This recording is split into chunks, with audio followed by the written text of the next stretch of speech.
All right, chat. It's going crazy right now, man. Obama just responded to Trump, and now we got Tulsi Gabbard responding to Obama's office's denial letter, man. Let's get straight into it. His orders are on the paper.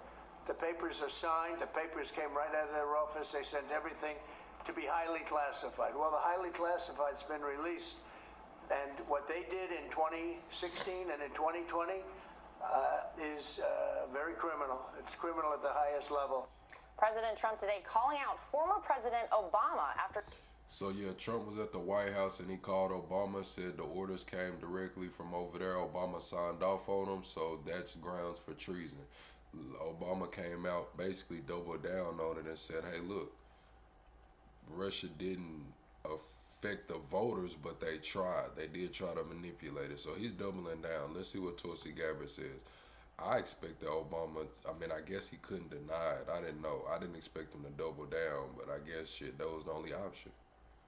After DNI Tulsi Gabbard sent a criminal referral to the DOJ related to her claims that Obama-era officials manufactured and politicized intelligence to create the Russia collusion narrative in 2016.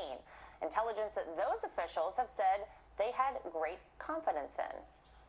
John Brennan and Jim Comey and I were part of the group that were tasked by President Obama to put together all the reporting we had on the Russian interference. And okay, so I guess this is a whistleblower. White House Press Secretary assails Clapper. Absurd idea of Russian collusion. This is James Clapper talking. So Clapper, Brennan, Comey, and I were tasked by Obama. So he's saying Obama signed off the orders, man. He told us to do it. And then, of course, on January 6th, we issued our intelligence community assessment documenting the Russian interference, in which we had very high confidence in the evidence that we presented. Also teeing up that there will be more declassified documents coming this week. Ahead of that, here's what we've learned. More declassified documents, man. I'm ready for it, man. I'm ready to see what's going on. At least we getting something as the American people to see what's going on. Declassified. December 7th, 2016, the assessment reiterated that Russia did not tamper with election infrastructure. Just one day later, the editor of that assessment... What's that Marvel character? Is it Storm or something? That's kind of what that streak reminds me of. It's one of those characters. I can't think of it. Sold the brief, quote, based on new guidance. By December 9th, 2016, Obama convened National Security Council principals and ordered a new assessment. And on January 6, 2017, the new unclassified assessment was released. Obama's office today firing back, issuing the following statement.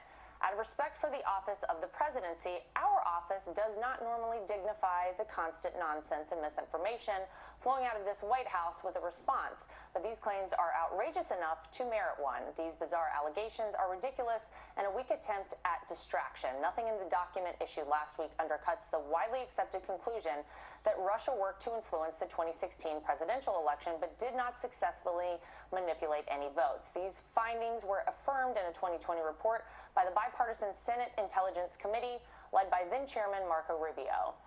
Joining me now to react is the Director of National Intelligence, Tulsi Gabbard. This is from Tulsi Gabbard's YouTube channel, so like they're working fast. So Obama's office issued a report. The last video we watched didn't tell us everything that he said. I'm wondering why, but now we got the full memo that he put out. And Tulsi Gabbard's on it, man. She's responding. She's on Fox. She's posting it to her channel. Like, Tulsi Gabbard's not bullshitting right now, man. She's not bull stuffing. Director Gabbard, give me your response to what we heard from former President Obama there. He's saying that none of this makes any sense, that this is a distraction. What do you say to that?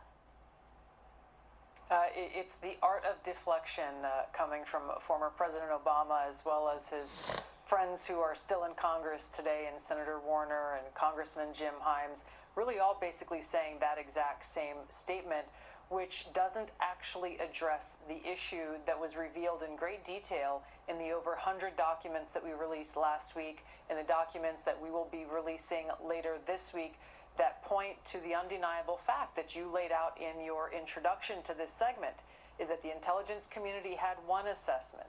that Russia did not have the intent or capability to try to impact the outcome of the U.S. election leading up to Election Day. The same assessment was made after Donald Trump was elected by the American people as president in 2016, defeating Hillary Clinton. And it wasn't until after that pulled President's Daily Brief document that you... I'm not going to lie, Chad. I didn't think that 2016 election was going to be as close as it was. I'm not going to lie. I didn't even think it was going to be that close.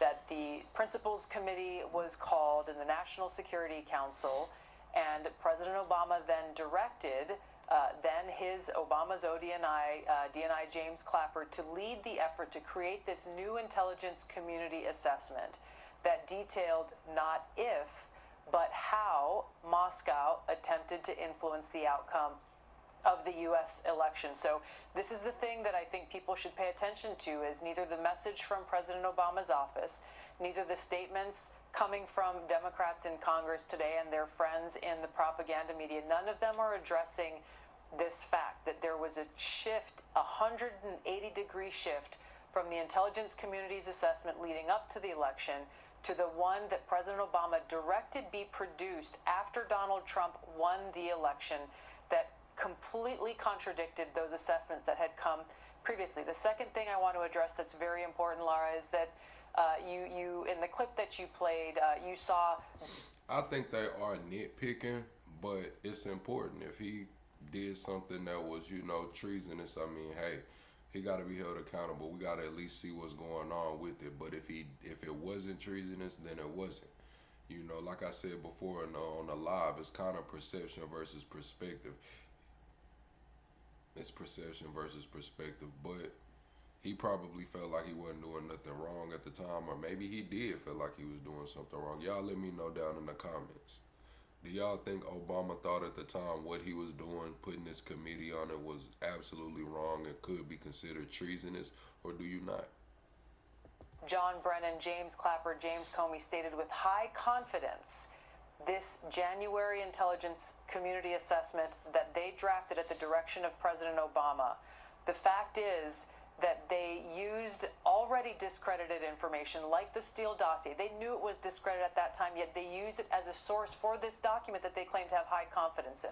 They used intelligence that some of these intelligence community professionals rejected previously because of the lack of credibility and the lack of the ability to vet with any kind of confidence whether or not that information or intelligence was accurate and could be used for an assessment.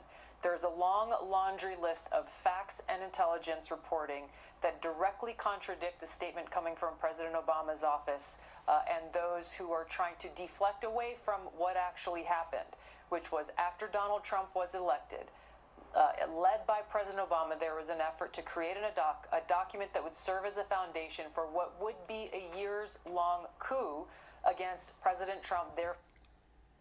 It's crazy the similarities you see from both sides. Like, you seen them call January 6th,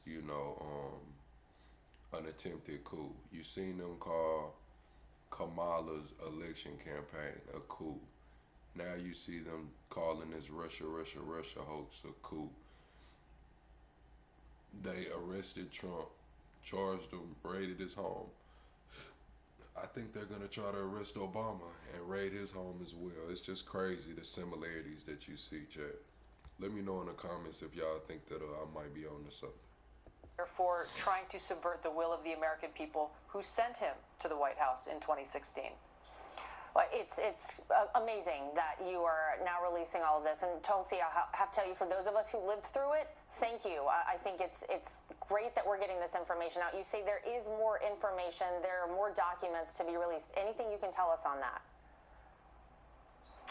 We will be releasing these documents shortly in the wake of the release that we did last week. I'm very encouraged by the fact that we have whistleblowers coming forward who are intelligence community professionals who were there when this happened and who were disgusted by it and are heartened at the possibility and the hope that the truth will see the light of day. And of course, the most important thing is that the American people see accountability, which is why we're referring and have already sent all of the documents that we have currently and any others that we get in the future to the Department of Justice to bring about that accountability to ensure that the integrity of our democratic republic exists, that the American people can have faith and trust that who they vote for in our elections to be elected will actually be respected by those who are leaving power.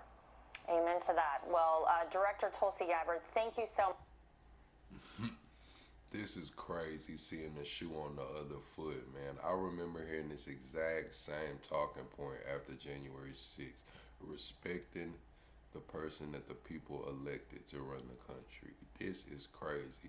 Tulsi Gabbard, man, she's on it. Like, I can't deny she's on it. Tulsi Gabbard is on it. Obama responded. She's on Fox responding right back. It's on our YouTube channel immediately after.